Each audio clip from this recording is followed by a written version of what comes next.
for boys to enter the seminary back in 1963. So I was actually thinking about that. I was thinking, well, should I do this, should I do it? And I remember one night I was going to go out and tell my parents, and I was going to go out and tell my parents, and I was going to go out and tell my parents, and finally I thought, I'm going to give this 4 years and see what happens. And it was the first experience of discernment. I felt this incredible relief. Went downstairs to the basement where my room was, went to sleep, went to high school, had a great time. And during high school, didn't think about it much. It wasn't until my senior year that I went on a senior retreat, which to our place that was in our novitiate near the town of St. Bonifacius, Minnesota, which is 40 miles west of Minneapolis. So I went there with about 50, 60 other guys from my class of 67. And during that time, I was really just sitting in the chapel drawing.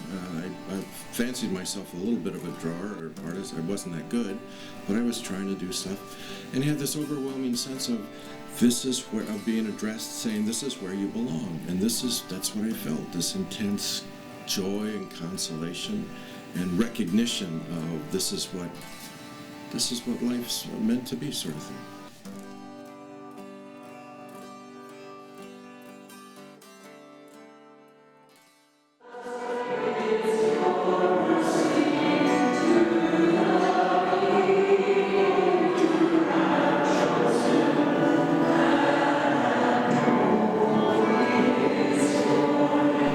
Interested in music as a youth. Out of the blue, my dad and mom bought my brother and I an electric guitar and a little amplifier, and we didn't know what to do with it, so I took a few lessons, couldn't figure out much. I learned to play one song before graduating from high school, so I wasn't exactly because I was doing so many other extracurricular activities in high school, I wasn't orienting myself toward practicing guitar.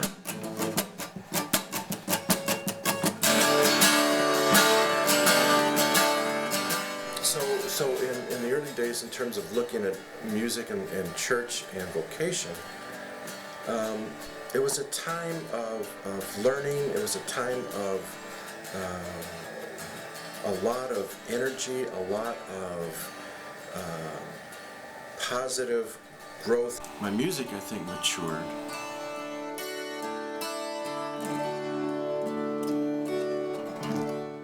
And that sense of vocation matured. I think that's, I think probably as a young person I thought it's all about, full steam ahead and everything's great and everything's going to be glorious and it's all going to be wonderful and everybody's going to love me and I'm going to love everybody and there's going to be no problems, and that wasn't true. And so the truer thing came to be is there's a lot of good in this life, and there's loss and disappointment, and what do you do with that? You either repress it and say it's not there, or you say, that's got to help me grow closer to God.